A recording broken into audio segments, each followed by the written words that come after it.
പാർട്ടിക്ക് യാതൊരു ഒന്നുമില്ല. പാർട്ടിക്ക് തോന്നുന്നു ഞങ്ങള് ശുദ്ധമായ അതൊക്കെ വരട്ടേന്ന്. അത് അറസ്റ്റ് ചെയ്തുകൊണ്ട് മാത്രം കാര്യം ശരിയാവൂ? ഒരു പ്രതിരോധമില്ല ഞങ്ങൾക്ക്.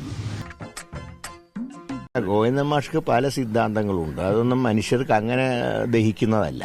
അത് മാഷ സിദ്ധാന്തമാണ്. മാഷ്ക്ക് അദ്ദേഹത്തിന്റെ സിദ്ധാന്തം പറയാനുള്ള അവകാശമുണ്ട്. പക്ഷേ അതും യാഥാർത്ഥ്യമായിട്ട് ഒരു ബന്ധവുമില്ല.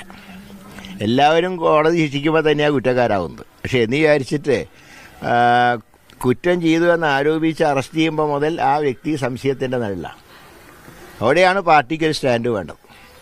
പക്ഷേ പത്മകുമാറിന്റെ കാര്യത്തിൽ പാർട്ടിക്ക് സ്റ്റാൻഡ് എടുക്കാൻ കഴിയാത്തത് പത്മകുമാർ പല കാര്യങ്ങളും വിളിച്ചു പറയും എന്നുള്ള ഭയം കൊണ്ടാണ്.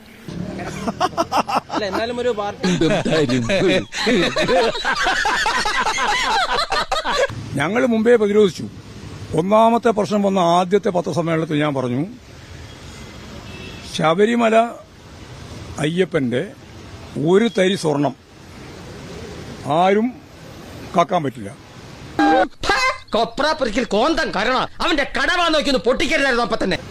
അതിന്റെ ഭാഗമായി ഹൈക്കോടതിയുടെ നിർദ്ദേശം അനുസരിച്ച് നടക്കുന്ന SIT അന്വേഷണം, ആ അന്വേഷണത്തിന്റെ ഭാഗമായിട്ട് ആരൊക്കെയാണോ വേണ്ടത് അവരെല്ലാം പിടിക്കാം, ആവശ്യമായ അന്വേഷണം നടത്താം, ആവശ്യമായ നിലപാട് സ്വീകരിക്കാം, നിയമത്തിന്റെ മുമ്പിൽ കൊണ്ടുവരാം.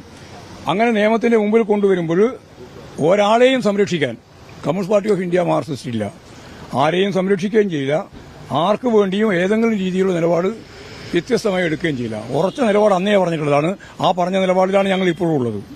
പ്രിയമുള്ള സഹോദരി സഹോദരന്മാരെ, ഈ വിവരം കേട്ടവന്റെ ഗീർവാണം കേട്ട് നിൽക്കാൻ നിങ്ങൾക്ക് ലജ്ജയില്ലെന്ന് ഞാൻ ചോദിക്കുകയാണ്. ഇപ്പോ നിങ്ങൾക്ക്